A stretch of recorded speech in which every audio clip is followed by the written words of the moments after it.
आज के इस वीडियो में बात करेंगे एक बेहद कुख्यात आरोपी की, एक ऐसे मर्डर की जिस पर करीबन 180 हत्याओं का आरोप था, जिसने पुलिस की नींद उड़ा रखी थी, जिसने चोरी की हदें पार कर रखी थी, जिसने तमिलनाडु और कर्नाटक की पुलिस की नाक में दम कर रखा था। जी हाँ, हम बात कर रहे हैं वीरप्पन की।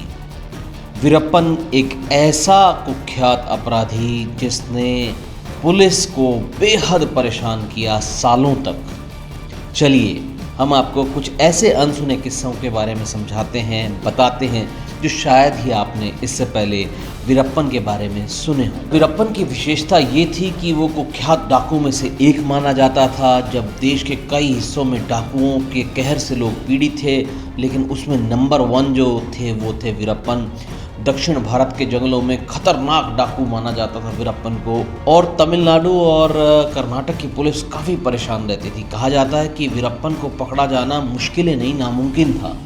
और जिस दिन उनकी मौत हुई उस दिन 350 राउंड के करीब गोलियां चली, तब जाकर वीरप्पन मरे।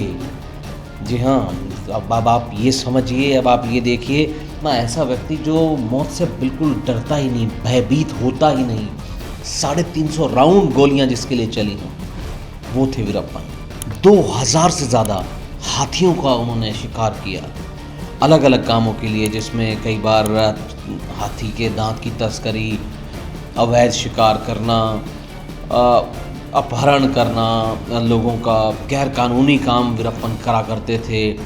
और बात तब बड़ी हो गई जब कन्नड़ फिल्म के अभिनेता राजकुमार का इन्होंने अपहरण किया 2000 सन में, जिसके बाद करीबन 100 दिन तक वीरप्पन के चंगुल से बाहर नहीं निकल पाए थे राजकुमार।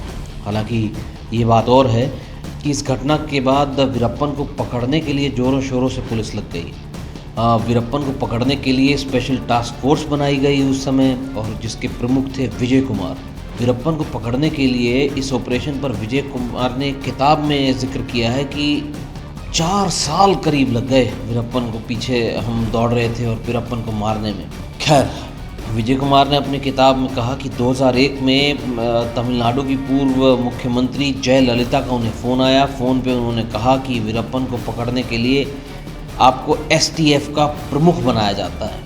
अब उस दिन के बाद विजय कुमार लग गए कि पीछे कैसे वीरप्पन को पकड़ा जाए, कैसे उनको सलाखों के पीछे डाला जाए, क्योंकि वो दिन ब दिन और कुख्यात होते जा रहे थे। अब ऐसे में उन्हें ये पता लगा कि वीरप्पन अपनी बातें इधर उधर करने के लिए वीडियो और ऑडियो टेप का सहारा लेता है। बस फिर क्या था, जैसे ही ये उन्हें पता लगा तो वो हर एक ऑडियो और वीडियो टेप खंगालने लगे, जिसमें ये मालूम हुआ कि वीरप्पन की एक आंख में तकलीफ़ है। अब जब ये उन्हें पता लग गया तो फिर विजय कुमार को एक ऐसा आइडिया सूझा जिससे पूरा इतिहास बदल दिया।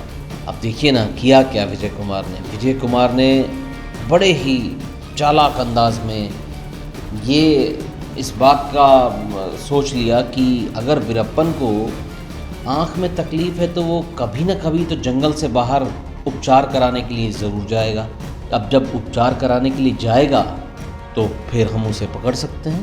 तो यही कुछ ऐसा आइडिया उन्होंने पता लगाया और आइडिया को अमली जामा पहनाया। एक नकली एम्बुलेंस में पुलिस के 2 कर्मी, जो एक ड्राइवर और एक अटेंडेंट के तौर पर एम्बुलेंस में बिठाया गया। और जैसे ही वीरप्पन ने एम्बुलेंस बुलाई इलाज के लिए, उपचार के लिए, वेट किया गया इस बात का कि कब उनकी आँख खराब होगी और कब वो उपचार के लिए जंगल से बाहर जाएंगे। जैसे ही वो एम्बुलेंस को बुलाया गया, वीरप्पन उसमें बैठे और कुछ ही दूर चलने के बाद ड्राइवर ने ज़ोर की ब्रेक लगाई और विजय कुमार को बताया कि वीरप्पन इस एम्बुलेंस में बैठा है। बस उसके बाद जो फायरिंग शुरू हुई, कहा जाता है कि तकरीबन 340 गोलियां उस समय चली, लेकिन उसमें से मात्र 2 गोलियां ही वीरप्पन के शरीर को भेद पाई। अंदाज़ा लगाइए कैसे कुख्यात आरोपी होंगे जिसको डर ही नहीं लगता था, गोलियां चल रही हों, उसके बाद भी फायरिंग में भी निर्भीक। खैर, 10:50 पर उनका इनकाउंटर हुआ और ये इनकाउंटर जो था जो 20 मिनट तक चला।